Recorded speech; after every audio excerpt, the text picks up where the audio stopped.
And we just leave? They're not going to attack us? Okay. Out of the shadows, you emerge from the Universal Brotherhood chapter house. Momentarily blinded by the bright lights of the Lone Star perimeter surrounding their exit. Despite the clean night air, the stench of ichor... Despite the clean night air, the stench of ichor and decay clings to you, a smell that may never fully go away. You drop your aegis-filled shotgun, and it's quickly spirited away by one of Telestrian's minions. Weapons are slowly lowered as you step out into the street, the order coming from Detective McCluskey himself. You can see James Telestrian just nearby, pulling his strings. It's over. Jessica Watts has been dealt with, and Sam has his justice. The dead man's deed is done. All you need now is to make a phone call, and it ends.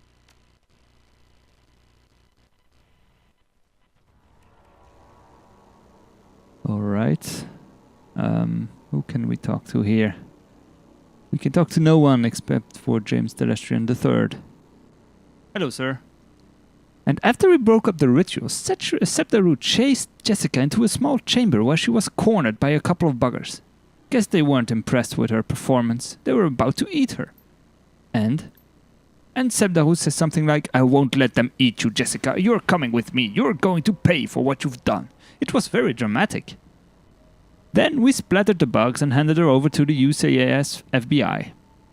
They're going to want to have a long talk with her about the Universal Brotherhood. So this nest is cleaned out, and your cousin Lynn is being transported to a mental hospital for observation. James assesses you with the newfound respect. Very clean. I believe our test of Project Aegis was a success, said Doe. Herr Brackhaus is having it weaponized now for distribution to knight-errant forces. The authorities are going to have a great many questions about this incident, and I will need to provide details. The Universal Brotherhood has a great many chapter houses, and they must be dealt with immediately. And what will happen next? That is for others to determine. People other than you still. Still, you have turned in a yeoman's effort. And regardless of your obvious flaws, you are deserving of a reward. What would you ask of me? I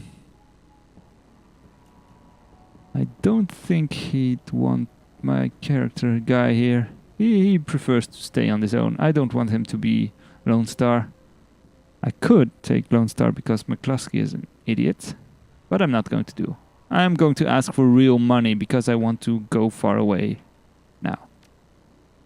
He smiles an icy smile. I would expect no less of you. Mr. Quoth, please place a suitable bonus on our friend's Kratstick. A bonus of such size that additional negotiations are unnecessary. I have no interest in furthering our relationship. Yes, sir. He takes your Kratsticks and slots it into his PDA. 100,000 credits. Looks like you two are best buddies now. Not really. Harlequin, Harlequin, Harlequin, Harlequin. Stop walking. I want to talk to you now.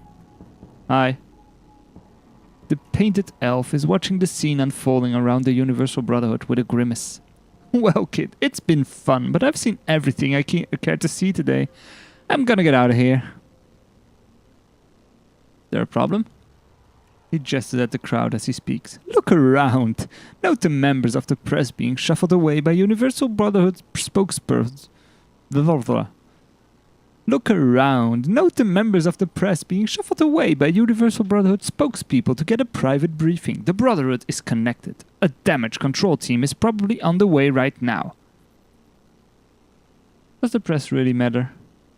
Because important people know about it? Like a great dragon or a billionaire industrialist elf? Let me show you something. He nods his head towards James Terrestrian. Note the expression on the UCAS FBI agent speaking to Terrestrian. Dismissive, isn't it?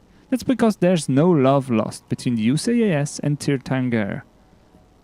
They're not going to trust what he's telling them, and frankly, I have no idea what he's telling them. James plays his own game, and he always has. How could James turn this into his advantage? Well, there's an economic incentive for one, power for another. If there was an outbreak of bugs in a major city and his company had the only product capable of combating it, you'd think it might give him some sort of edge? I'm not saying he'd do that, but I'm saying his field tests results were quite compelling. Let me show you one more. He points at someone in the crowd and smiles. The man sees him pointing and smiles back. That guy there, he's with Ares Macrotechnology, enormous megacorp, ridiculously powerful. They've been sniffing around Project Aegis for quite a while now. Clearly, they have an agenda that's just starting to unfold. He gives the Ares man the finger. The man smiles and returns the gesture. Government, media, business, all working to ensure the truth stays hidden. Oh, it's a massive conspiracy. I wish it was. In a way, it's worse. It's a series of conspiracies, conflicting agendas and petty jealousies, all building upon, feeding upon, and excreting into an unending web of dreck that people wade through every day and call it life. If there was one dark lord controlling everything, and we could drive a magic sword through his heart to free the world, that would be grand. Such clarity, such focus, alas. So, what's the lesson then in all of this? That I did all of this for nothing? Ha! Just the opposite, schmuck. The lesson is this. The game is rigged. The cards are stacked. The dice are loaded. It's the same as it always was. Every cycle. People in power exert power. Little people cower in their homes. Think what they're told to think and buy whatever product will help them forget how horrible their lives are for another day. And that's why we don't play their friggin' game. We don't swallow their dreck sandwich and politely ask for another. It's why we run the shadows. That's where real life is, kiddo. Reality's living in the places no one wants you to see.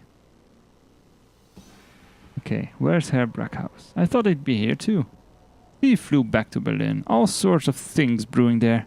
He was very impressed with you, though. It could probably turn into work someday. But I'd forget about him if I were you. Never make a deal with a dragon kid. They're playing a different game entirely. Okay, now, seriously, who the hell are you? A friend. Until I need you for something. Then, I'm a bastard. See you around, Harlequin. Thanks, man. Hey, who's that? Oh, it's Jake. We will talk to Jake as in last. Hey, McCluskey, how are you doing? McCluskey's alternating between trying to look important and trying to avoid actual work. What you looking at, Tube? Hey, I just spoke to Mr. Terrestrian. He said you got your lieutenant's badge. McCluskey beams, then his brow furrows. I did? I didn't hear about it. Yep, he said to go down to the station house right away. They're throwing a surprise party for you. Oh, Trek, I shouldn't have said anything. He smirks. Ugh, I'll surprise them then. Idiot.